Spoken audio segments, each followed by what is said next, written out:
Goeiedag, ek groet jou in die kosbare naam van Jesus Christus. 'n Sekere vlak van mededingendheid in 'n mens se lewe is goed. Wanneer kinders aan 'n spelkompetisie deelneem, studeer hulle harder en leer meer, want hulle gaan teen ander meeding.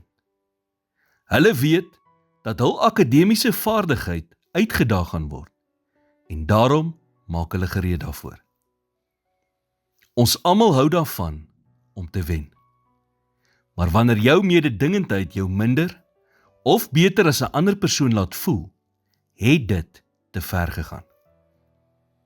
Paulus sê in 2 Korintiërs 10 vers 12, want ons waag dit nie om ons te reken of te vergelyk met sommige van die wat hulle self aanbeveel nie, maar omdat hulle self met hulself meet en met hulself vergelyk, is hulle onverstandig.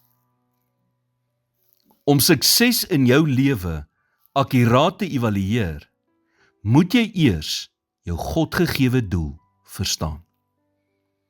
Dink so daaraan. Wanneer jy aan 'n spansport deelneem, bepaal jou posisie jou doel. Die een wat verdedig en so die ander span daarvan weerhou om punte aan te teken, is net so waardevol soos die een wat punte aanteken.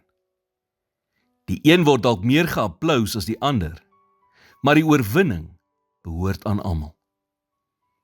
Daarom moet jy nooit jouself met iemand anders vergelyk nie, want hulle speel 'n ander posisie in die wedstryd van die lewe. Hulle het 'n ander doel. Hulle het ander vaardighede wat ontwerp is om die rol te vervul wat God hulle gegee het. God gee jou alles wat jy nodig het vir die posisie wat jy speel en die doel wat jy het. Die woord sê in Filippense 2 vers 13, want het is God wat in julle werk om te wil, sowel as om te werk na sy welbehae.